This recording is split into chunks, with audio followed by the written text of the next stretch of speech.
Radhe Radhe student, welcome to Dhamraj की पाठशाला। स्वागत है आप सभी का धमराज की पाठशाला में। आज की वीडियो में देखेंगे कूलाम का नियम, जो कि 12th एग्जाम के दृष्टिकोण से बहुत ही इंपॉर्टेंट है। इससे बहुत अच्छे क्वेश्चन निकलेंगे। हम उन सभी क्वेश्चनों को आज डिस्कस करेंगे। तो सबसे पहले देखते हैं कूलाम का नियम आखिरकार क्या होता है। तो वैज्ञानिक कूलाम ने ये कूलाम का नियम दिया था। इनके अनुसार जब दो बिंदु आवेश, माना कि ये दो बिंदु आवेश है, एक पर चार्ज Q1 है, वो भी दोनों बिंदु क्या हो, स्थिर हो एक जगह पर।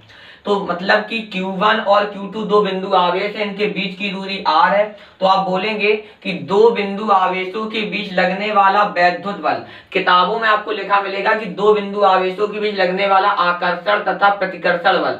बिल्कुल सत्य है, क्योंकि जो वैद्युत बल होता है स्टूडेंट, जो आपका वैद्युत बल है वो आपका आकर्षित भी कर सकता है और प्रतिकर्षित भी कर सकता है। ये कंडीशन जबकि होती है जब स्टूडेंट दोनों चार्ज, जैसे कि प्लस प्लस माइनस माइनस, यानी कि सजातीय आवेश हैं, तो एक दूसरे को प्रतिकर्षित करेंगे। क्या करेंगे? प्रतिकर्षित करेंगे। जबकि विजातीय आवेश अर्थात एक धनात्मक, एक ऋणात्मक, एक ऋणात्मक और एक धनात्मक, तो ऐसे आवेश एक दूसरे को आकर्षित करते हैं। कैसे क्या करते हैं? आकर्षित करते हैं। तो आप सीधे सीधे बोल सकते हैं कि दो बिंदु आवेशों के बीच लगने वाला वैद्युत बल इन आवेशों के गुणनफल के समानुपाती, अर्थात आवेश Q1 और Q2 के गुणनफल के समानुपाती होगा, यानी कि F proportional to Q1 into Q2, या आप अनुक्रमानुपाती भी बोल सकते हैं समानुपाती को, कि दो बिंदु आवेशों के बीच लगने वाला वैद्युत बल इन आवेशों के गुणनफल के समानुपाती तथा इन आवेशों के बीच की दूरी के वर्ग के व्युत्क्रमानुपाती होता है। अर्थात जो ये दूरी r दी गई है, इसके वर्ग के व्युत्क्रमानुपाती होगा। अर्थात F proportional to Q1 Q2, समीकरण first, F inversely proportional to 1/r², या अर्थात ये बीच की दूरी के वर्ग के व्युत्क्रम अर्थात उल्टा व्युत्क्रमानुपाती होता है। तो आप बोलेंगे समीकरण 1 व 2 से, अर्थात F proportional to Q1 Q2/r²। आपने देखा जब भी ये प्रोपोर्शनल का सिंबल हटेगा, विद्युत में कांस्टेंट जुड़ता है 1/4πε0 इंटू k, ठीक है, इंटू Q1 Q2/r²। के यहाँ पर स्टूडेंट परावैद्युतांक है, और परावैद्युतांक के का मान वायु के लिए 1 होता है। खैर हर एक परावैद्युतांक मतलब कोई भी माध्यम के बीच यदि कोई परावैद्युतांक भर दिया जाए तो हर एक परावैद्युतांक का मान अलग अलग है, वो हम आगे डिस्कस कर रहे हैं। तो वायु के लिए परावैद्युतांक के का मान 1 होता है, अर्थात F proportional to 1/4πε0 into Q1 Q2/r²। बल का मात्रक क्या होता है? न्यूटन। तो आपने क्या पढ़ा कि दो बिंदु आवेशों के बीच लगने वाला वैद्युत बल इन आवेशों के गुणनफल के समानुपाती तथा इन आवेशों के बीच की दूरी के वर्ग के व्युत्क्रमानुपाती होता है। अर्थात F proportional to Q1 Q2, समीकरण first, F inversely proportional to 1/r², समीकरण सेकंड। समीकरण फर्स्ट व सेकंड से आपने किया तो समीकरण फर्स्ट Q1 Q2/r²। जब भी ये प्रोपोर्शनल का सिंबल हटता है, क्या जुड़ता है? कांस्टेंट। यहाँ पे कांस्टेंट जुड़ा 1/4πε0 k इंटू Q1 Q2/r²। के यहाँ पे परावैद्युतांक है और वायु के लिए k का मान 1 होता है, तो आपको मिला है बराबर 1/4πε0 Q1 Q2/r²। मात्रक क्या है इसका? न्यूटन है। और याद रखेंगे इसका मान फिक्स है 9 × 10⁹ न्यूटन मीटर स्क्वायर प्रति कूलाम स्क्वायर, वो हम आगे देख रहे हैं। तो अब हम देखते हैं ये कुछ बहुत इंपॉर्टेंट क्वेश्चन की 1/4πε0 का मान मात्रक विमा, ε0 का मान मात्रक विमा, जो कि 12th एग्जाम के दृष्टिकोण से बहुत इंपॉर्टेंट है।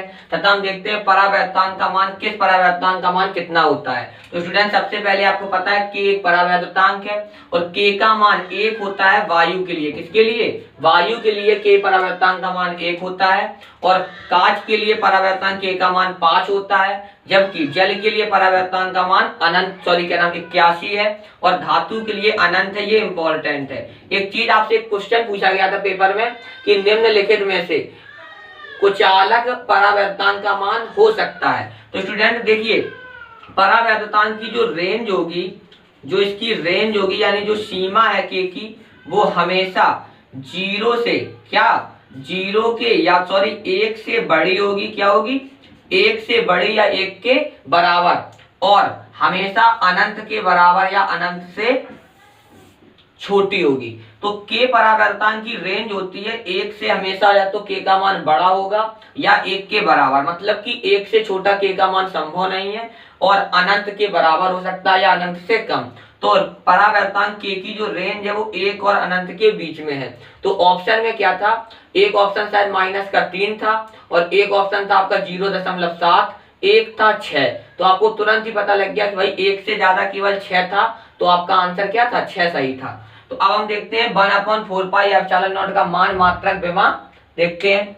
तो स्टूडेंट याद रखना 1/4 पाई एप्सिलॉन नॉट का जो मान होता है वो होता है 9 × 10⁹ न्यूटन मीटर स्क्वायर प्रति कूलाम स्क्वायर। अगर बोल दे कि 1/4 पाई एप्सिलॉन नॉट का स्टूडेंट मात्रक क्या है, तो न्यूटन मीटर स्क्वायर प्रति कूलाम स्क्वायर। कैसे आया ये हम देख सकते हैं, फॉर्मूला आपने पढ़ा है कूलाम का नियम, F बराबर 1/4 pi epsilon not Q1 Q2 upon R square. F यानी बल, बल का मात्रक न्यूटन होता है, बराबर ये आपका 1/4 पाई एप्सिलॉन नॉट। आपको पता है Q आवेश का मात्रक coulomb, coulomb coulomb coulomb square बटे R दूरी होती है, दूरी का मात्रक मीटर, मीटर स्क्वायर आपने त्रिज्यक गुणा किया, तो 1/4 पाई एप्सिलॉन नॉट का जो मात्रक आया वो आया न्यूटन मीटर स्क्वायर प्रति कूलाम स्क्वायर। तो इस तरीके से ये सिंप्लीफाई हुआ है। तो आपको याद रखना 1/4 पाई एप्सिलॉन नॉट का मान 9 × 10⁹ न्यूटन मीटर स्क्वायर प्रति कूलाम स्क्वायर, जबकि 1/4 पाई एप्सिलॉन नॉट का मात्रक न्यूटन मीटर स्क्वायर प्रति कूलाम स्क्वायर। अब पूछी जा सकती है आपसे इसकी विमा की 1/4 पाई एप्सिलॉन नॉट की विमा बताइए। तो याद रखना न्यूटन की विमा होती है mL/t-2 न्यूटन अर्थात बल, और मीटर अर्थात दूरी की विमा होती है L स्क्वायर है तो आपने स्क्वायर कर दिया। आवेश का मात्रक कूलाम, कूलाम की विमा क्या होती है AT स्क्वायर है तो A स्क्वायर T स्क्वायर हो गया। आपने देखा कि M लिखा है L की पावर 2, L की पावर कुछ नहीं है तो 1 पावर 2 और पावर 1 पावर 3 हो गई। यहाँ पे T की पावर -2 लिखा है, ये T की पावर 2 ऊपर जाएगा -2 और -2 -4, A जब ऊपर जाएगा तो A -2 हो जाएगा। ठीक है, अब आपसे पूछ सकता है कि एप्सिलॉन नॉट का मान, बहुत इंपॉर्टेंट है मान इसका, तो याद रखना एप्सिलॉन नॉट का मान होता है 8.85 × 10⁻⁻12 just opposite 1/4 pi epsilon not के मात्रक का कूलाम स्क्वायर प्रति न्यूटन मीटर स्क्वायर। चूंकि इसका मात्रक होता है न्यूटन मीटर स्क्वायर प्रति कूलाम स्क्वायर, इसका क्या हो जाएगा कूलाम स्क्वायर प्रति न्यूटन मीटर स्क्वायर।